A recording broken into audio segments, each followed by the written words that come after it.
Wus, si Anies lagi balapan mobil Formula E guys. Kode apa nih? Oh, ini waktu itu ya, hasil pilpres kemarin guys. 24%. Ton. Ya. Ton. Ini parah nih.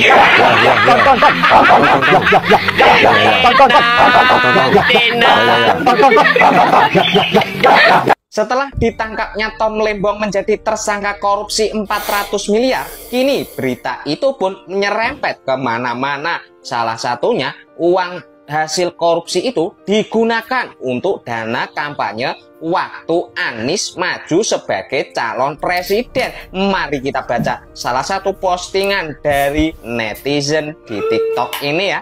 Ada dugaan aliran uang korupsi 400 miliar. Tom Lembong digunakan untuk dana kampanye Nyapres Anies Baswedan. Andaikan ini terbukti hasil uang korupsi itu dan itu sangat masuk digunakan akal untuk ya guys. dana kampanye, wow, coming soon Abah. Siap dipesankan rompi pink beserta jangan lupa Formula E. Alat-alat jabang baik akeh temen toh iki. Mari adili para koruptor dan amankan negeri ini dari tikus-tikus berdasi. Menyala presidenku Prabowo baru aja dilantik sudah bergerak menyapu bersih biang keladi kemiskinan negeri Janjos. Aja. Ternyata ini kode Kaisang gendong ayam ya guys. Caimin, Ini parah nih. Caimin tahu nggak bahwa Tom Lembong tuh udah jadi tersangka? Saya terus terang nggak tahu ini. Tiba-tiba Kok nggak tahu sih? Masa sih nggak ada yang ngasih tahu sama Caimin? saya tidak tahu. Emang si abang nggak ngasih tahu? Terus terang saya tidak diberitahu.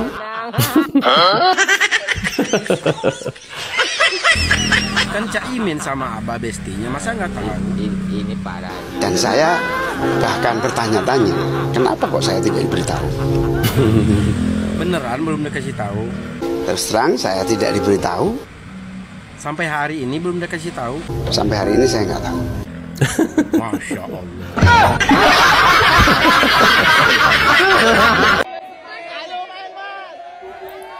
Ini kode yang diberikan Bapak Jokowi ya, mobil Tamiya guys. Gaspol. Oke, Pak Gaspol. Jokowi ditemani sama putranya, yakni Kaisang Pangarep, Ketua Umum PSI ya, sedang pegang-pegang mobil Tamiya. Jadi keinget tuh 2021 Formula.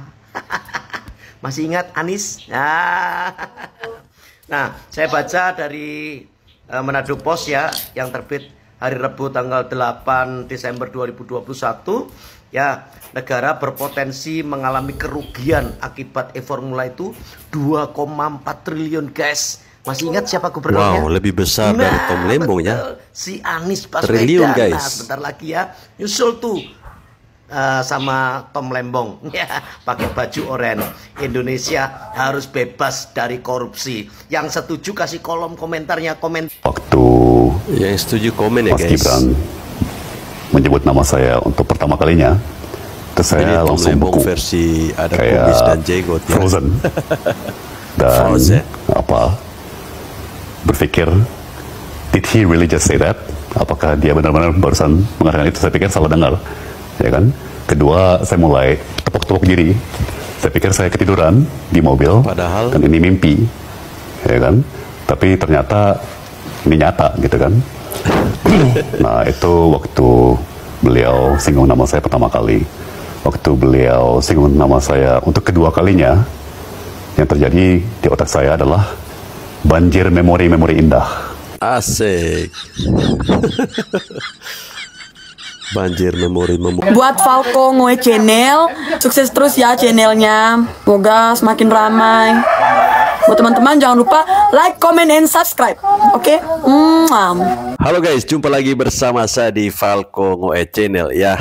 Berbicara tentang penangkapan Tom Lembong ya, yang terkait kasus korupsi gula 400 miliar ya, merugikan negara sekitar 400 miliar. Tentu nama dari Anies Baswedan ini pasti akan dibawa-bawa.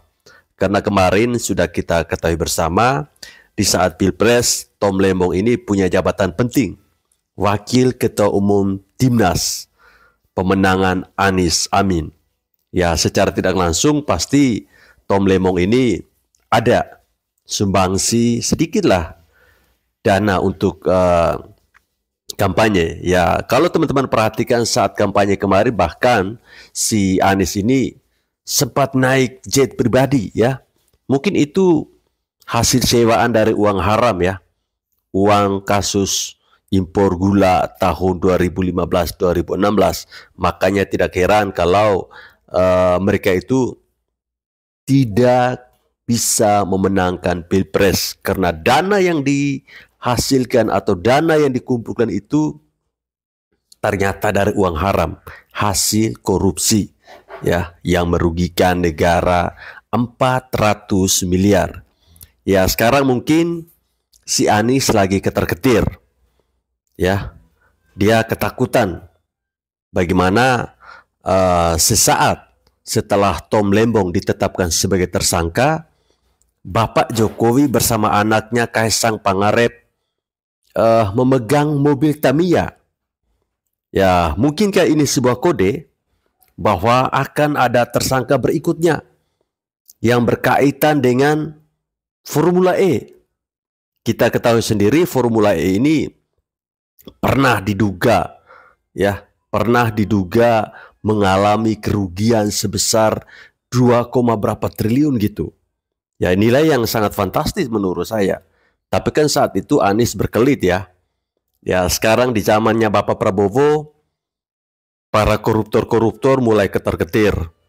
Bahkan terbaru ada seorang anggota DPR ya. Seorang anggota DPR dari Partai Banteng itu ditangkap karena gratifikasi. Jadi baru beberapa hari ya kepemimpinan Prabowo Gibran bekerja, para koruptor-koruptor ini sudah mulai tertangkap. Yang lain nunggu antrian ya, yang sabar aja. Pasti akan ada waktunya buat kalian ditangkap. Nah, saya bisa berpandangan ya atau membuat kesimpulan bahwa apa yang dilakukan oleh Bapak Prabowo saat ini itu tidak terlepas dari campur tangan Bapak Jokowi. Bapak Jokowi mengumpulkan data-data, mengumpulkan nama-nama, kemudian Kaisang memberikan kode atau clue-clue mana yang harus ditangkap, dan Bapak Prabowo yang mengeksekusinya. Jelas kan? Jadi kalau ada orang-orang yang membuat narasi ingin menghancurkan hubungan Bapak Jokowi dan juga Bapak Prabowo Subianto, kalian keliru guys. Fufu fafa maksulin saja. Gitu. Hei anjing bangsat Roy Suryo, kalau kamu bisa maksulin Gibran, potong kontol saya ya. Astaga, orang muka monyet gitu kok. Kamu itu cuman ganti nyamin Rais kuar-kuar doang, nggak ada nyatanya. Semakin Anda berkuar-kuar, semakin rakyat membencimu dan membenci keluargamu semua. Soalnya keluargamu adalah, kamu ini adalah keturunan anjing. Bapakmu, ibumu dulu dentot anjing, makanya punya anak kayak bajingan kamu itu. Kamu kan bajingan ya guys, kan, maling panci, menteri itil asu kamu itu, monyet lo. Fufu fafa maksulin saja. Gitu. Setuju untuk terus adili. Kalau ini adik Fufu Fafa, ayahnya Fufu Fafa, bapaknya Fufu Fafa itu dulu. Sulkan Fufu Fafa. Sebenarnya maling panci. Roy Suryo kerjaannya maling panci. Diangkat jadi menteri malah nyolong panci. Itulah kelakuan si Roy Suryo. Roy Suryo maling panci, gua ketik di Google aja muncul. Nama Roy Suryo yang keluar gambar panci karena lu pelaku kejahatan nyolong panci. Malu-maluin mertua lu. Lu malu-maluin mertua itu lu, Roy Suryo. Ahli IT apa lu? Masa ahli IT waktu dulu kasus si Ratna Sarumpait katanya kena tonjokan. Rupanya dia pakai masker. Itu kan hasil IT-nya lu. Operasi plastik, Bang. Geblek nih dasar si Roy Suryo nih. Roy Suryo, lu tahu nggak si Tom Lembong sekarang kena ya? Lu bahas dia aja, Roy Suryo. Lu berani nggak? Lu ngebahas si Tom Lembong yang korupsi dan sekarang mau dipenjara seumur hidup. Lu bahas dia aja daripada ngebahas fufu papa Roy Suryo. Tukang maling panci. Lu mendingan ngebahas si Tom Lembong lagi viral. Ngapain ngebahas fufu papa, nggak penting. Itu aja Roy Suryo. Ahli IT ini, kalau gua ahli IT nih. Gua aja bisa tahu isi otak lu pakai sistem gua. Otak lu nih setelah gua lacak pakai sistem IT gua, ternyata otak lu isinya tai. Otak isinya tai. Goblok lu, tolol dengerin nih. Gua ahli IT bukan lu. Lu kan ngaku ahli ahli telematika, ahli telepancika ya. Bacot lu, ngibulin orang lu, kerjaannya lu. Halo, dengan saya Hendar Samaratoko. Ya, kita coba membahas sedikit tentang masalah akun Fufu Fafa yang lagi viral. Ada beberapa pihak termasuk itu Roy Suryo tuh ngotot-ngotot pengen supaya akun ini ditindak tegas gitu loh ya. Dan dia mensinyalir dan memastikan bahwa ini akunnya Mas Gibran gitu. Ya, pertanyaan pertama yang harus dibuktikan bahwa satu, ini apakah akunnya Mas Gibran atau bukan gitu loh ya. Itu juga belum tentu kan. Menkominfo sudah ngomong itu bukan akunnya. Menkominfo ini sebagai kanal paling dipercaya karena merupakan perwakilan dari masyarakat. Dia mempunyai perangkat bahwa ini adalah bukan akunnya Mas Gibran. Itu yang pertama. Oke lah, kedua, kalaupun kita anggap ini akunnya Mas Gibran, kayak gitu ya, kita anggap aja seperti itu ya kan, bahwa pasal 27A dan pasal 28 ayat 2 Undang-Undang ITE itu, kalau itu masalah pencemaran nama baik, itu adalah delik aduan. Nah, korbannya ini adalah Pak Prabowo. Nah, kalau delik aduan itu harus Pak Prabowo yang lapor. Jadi kok ada orang yang maksa-maksa Pak Prabowo untuk buat laporan gitu loh. Ya kan, ini artinya memprovokasi gitu loh. Pak Prabowo itu masalah-masalah gitu mah ya biasa-biasa saja, udah sering kok dijelek-jelekin orang, difitnah, itu udah biasa. Jadi hal-hal seperti ini tidak mengganggu beliau. Jadi malah ada unsur pengen mengadu domba masalah ini. Jadi pelajaran yang harus kita dapatkan dari masalah-masalah seperti ini bahwa apapun, sekeras apapun pertempuran politik yang terjadi di 2014 sama 2019 ya di 2024 ini semua harus damai. Itu yang ditunjukkan Pak Prabowo di 2019 dengan bergabung ke pemerintahan itu sebenarnya, supaya kita ini sekeras apapun segala macam ujung damai, tidak baperan ya. Tujuannya sama, kita pengen bangun bangsa ini baik-baik. Jadi kalau ada yang ngajarin harus laporkan dong segala macam, ya udah laporin aja ya. Kan ada yang lain tuh ya kan, gak hanya Pak Prabowo yang diinikan. Suruh laporin, komporin aja, suruh laporin. Nah, tukang kompor tuh namanya ya, tukang kompor ini yang harus kita sinyalir gitu loh, motifnya apa ya. Masa kan analoginya gini, ada dua orang, satu ngejek, yang satu tidak merasa terhina segala macam. Habis itu ada orang ketiga yang ayo dong laporin dong, iya kan, kamu kan diejek lah. Orang gua nggak merasa terhina, gua juga belum tahunya bukannya dia. Nah, habis itu ada orang yang ketiga ini maksa-maksa gitu loh. Nah, patut dipertanyakan orang ketiga. Orang ketiga selalu membuat masalah ya guys. Apa kepentingannya? Aneh gitu loh. Ya, oke, terima kasih. Oke guys, kita berbicara tentang Roy Suryo yang sangat-sangat ngotot soal Fufu Fafa Fafa Fufu Suryo Panci ya. Ini saya heran ya. Apa sih urgensinya bagi Roy Suryo terkait dengan Fufu Fafa ini? Dan Roy Suryo ini siapanya Bapak Prabowo Subianto? Ya.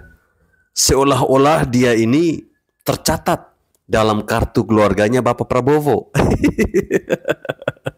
Kok dia ini ngotot sekali ya? Dia sangat ngotot membela Bapak Prabowo. Saya tidak tahu maksud dan tujuannya apa. Ya, atau mungkin dia ingin terlihat ya. Dia ingin terlihat bahwa sebagai orang yang sangat-sangat atau paling depan membela Bapak Prabowo ketika diserang oleh seseorang. Harapannya, sebelum pelantikan kemarin, Roy Suryo itu dipanggil oleh Bapak Prabowo untuk menjadi, mungkin bisa kembali jadi Menteri Pemuda dan Olahraga. Karena masih banyak tuh panci-panci di Kemenpora yang belum diambil sama Roy Suryo. Ya. Jadi masih ada kesempatan.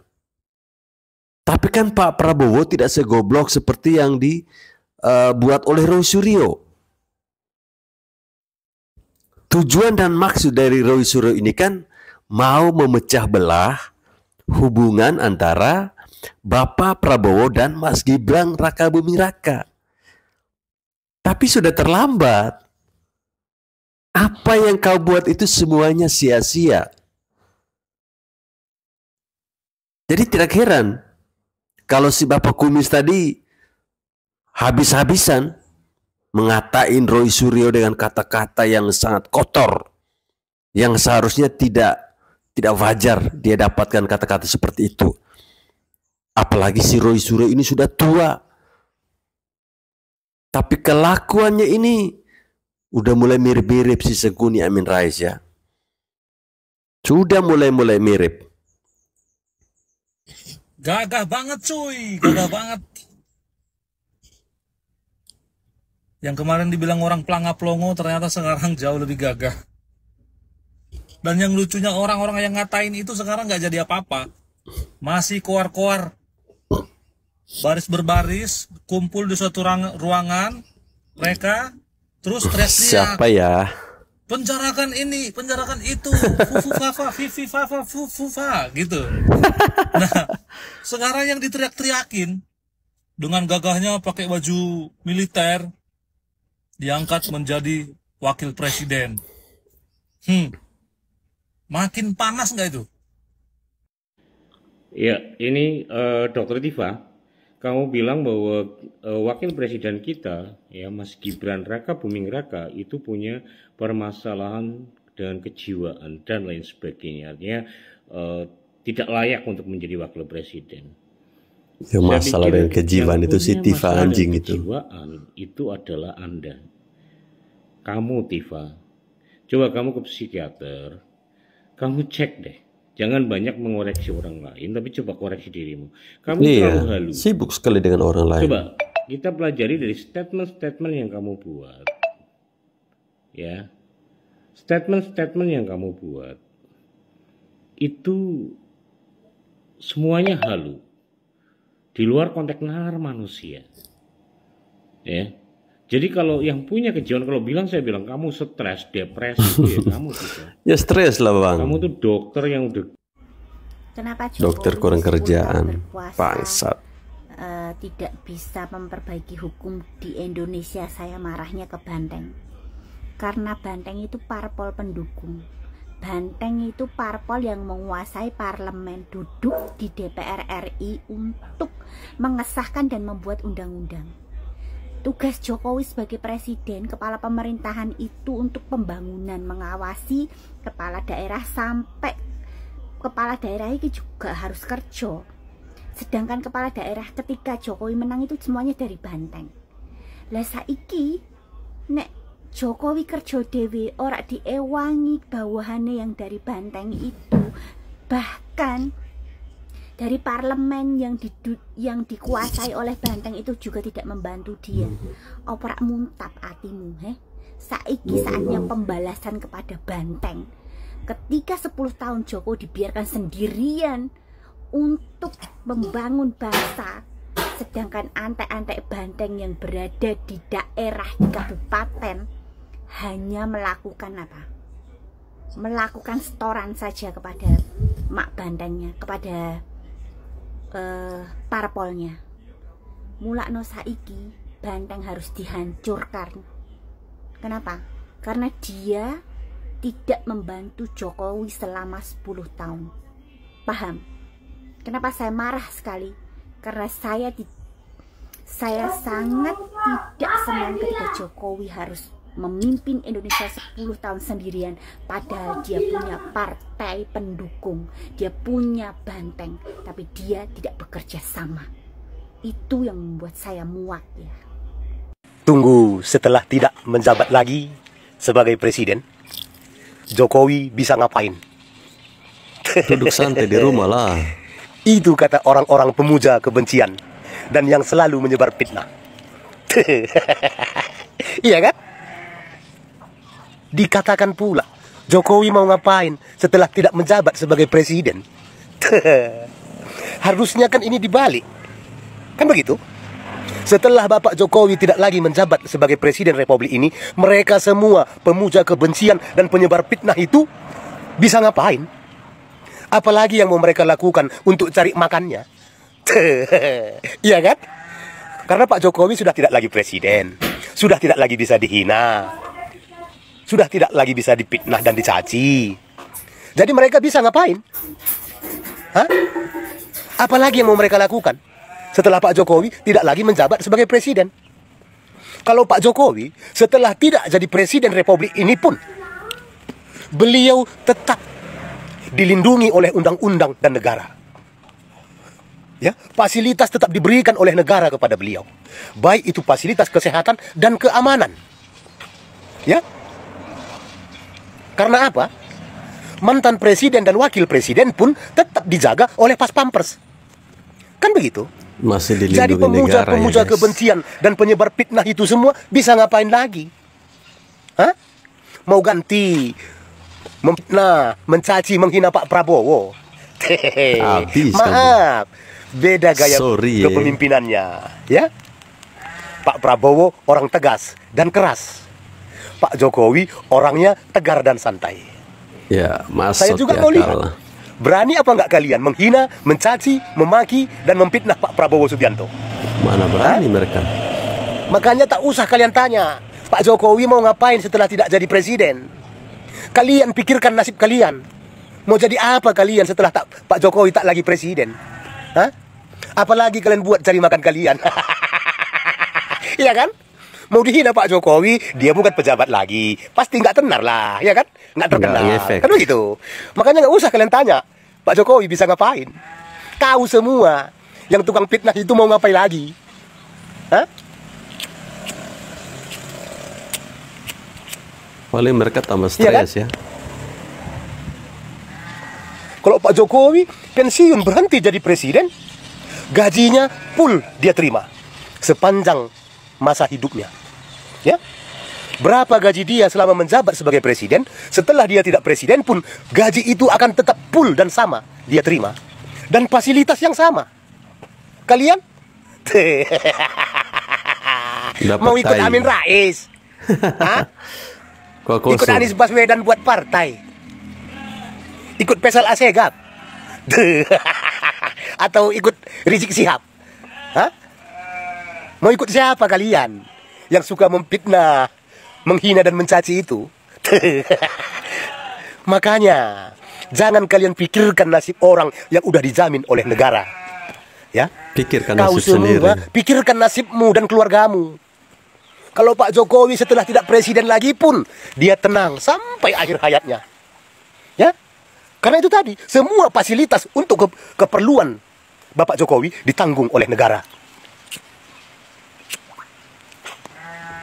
Kalau kalian, ya paling-paling kan mengharapkan bantuan sosial lagi yang selama ini merasa sok hebat. Hah? Padahal penikmat bansos semua kalian kan? Jadi tak usah pikirkan nasib Pak Jokowi ya. Nasibmu dan keluargamu lah kau pikirkan. Ya. Aku minum kopi dulu. Gas. Ya guys, kalau masih saja ada orang yang bertanya, bisa apa Bapak Jokowi setelah tidak lagi menjabat sebagai Presiden Republik Indonesia? Seharusnya pertanyaan itu dibalik. Kalau Bapak Jokowi tidak menjabat lagi, kira-kira siapa lagi yang mau kita hujat? Seharusnya kan seperti itu. Artinya ketika Bapak Jokowi tidak lagi menjabat sebagai Presiden Republik Indonesia, penghasilannya mereka ini ikut turun. Ya, karena memang selama ini mereka cari cuan dengan cara menghina Bapak Presiden Jokowi, Presiden Republik Indonesia yang ke-7. Lah ini Bapak Jokowi kan dia santai saja. Dia tinggal menikmati fasilitas-fasilitas negara yang diberikan kepadanya atas pengabdiannya, atas kepemimpinannya, atas jabatannya sebagai Presiden Republik Indonesia 2 periode. Pas Pampres masih ada, gaji masih diterima, 62 juta per bulan guys. Santai kan? Dapat rumah pula. Lah kalian yang tukang nyinyirin Bapak Jokowi, kalian para pembenci Bapak Jokowi, kalian dapat apa? Yang ada malah hati kalian itu tambah sakit, semakin akut dan tidak bisa disembuhkan. Kemarin siapa tuh yang meragukan tuh makan siang gratis, dananya dari mana? Kata Pak Prabowo, nggak tahu aja lo, gue pegang kartu as. Pakai sekarang apa? Baru 10 hari udah 3,1 T tuh yang terkumpul. Tenang aja, kata Pak Prabowo, tenang aja. Ini masih banyak kartu as gue. Gue rasa kayaknya hampir semua penjabat ada korupsinya deh. Lu lihat aja pada kaya-kaya, pakai mobilnya mewah-mewah, bininya tasnya mewah-mewah. Tungguin aja, atu-atu lo pada kenal lo. Ini kan baru 10 hari nih, berarti masih ada 4 tahun 355 hari lagi. Tapi yang gue bingung ya, bisa-bisanya ada rakyat Konoha yang ada orang korupsi atau ngerugiin negara, dia malah dibela. Bos, jangan standar ganda gitu bos. Buktinya lo laki Sandra Dewi lo amuk-amuk lo. Ini sekarang Pak Tom lo dibela-bela. Maksud gue gini, boleh ngidolain orang, cuman ya lo jangan tutup mata juga. Kalau salah bilang salah, itu BTS kalau salah juga gue salahin. Masalahnya nih kalau dia sampai ngerugiin negara, berarti dia ngerugiin lo juga. Kenapa? Ya negara kan duitnya dari lo juga. Lu capek-capek kerja dari jam 9 sampai jam 5, bahkan kadang malam-malam baru balik. Duit lo dipakai buat bayar pajak ke negara, tuh duit malah diambilin sama koruptor. Nggak sakit hati lu? Makanya kalau salah mah ya disalahin, jangan dibela. Ngapain lu bela? Seorang tokoh perubahan yang selalu mendampingi Bapak Anies Baswedan, Bapak Tom Lembong dikriminalisasi oleh penguasa. Jadi di Republik ini saat ini harus hati-hati. Ini calon bupati apa gubernur sih? Dengan kekuasaan pasti akan masih mau membela koruptor yang dialami oleh Bapak Thomas Lembong. Tapi kami tidak berkecil hati, kami tetap berada di barisan perubahan. Asik, barisan perubahan. Apa yang mau dirubah? Basisnya Abah. Ini calon wali kota. Oh, wali kota ya. Koruptor, astagfirullahaladzim. Ini saya ragu, apakah dalam visi misinya ada upaya untuk memberantas korupsi di Banda Aceh? Padahal di Aceh banyak banget korupsinya. Bayangkan saja, sepanjang tahun 2023 saja, sebanyak 52 orang jadi tersangka korupsi. Terutama yang melibatkan swasta sebagai pelaksana. Nggak kirain anak Abah di level bawahnya saja nih yang mendukung tersangka korupsi. Ini dari mulai abahnya sampai calon wali kota ikut-ikutan mendukung Tom Lembong yang jelas saat ini tersangka kasus korupsi. Astagfirullah. Pokoknya Pak Anies yang terbaik di negeri ini, jujur, bersih. 3 bulan lagi Pak Anies jadi Presiden RI. Tom Lembong tidak mungkin korupsi. Presiden RI yang mana lagi? Kok ngaco sekali ya? Jujur dan bersih. Mohon maaf yang mulia, numpang tanya nih ya, Pak Anies mau dilantik di mana?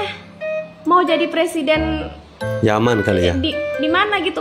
Soalnya ini tulisannya Pak Anies jadi Presiden RI begitu ya. 3 bulan lagi. Ya.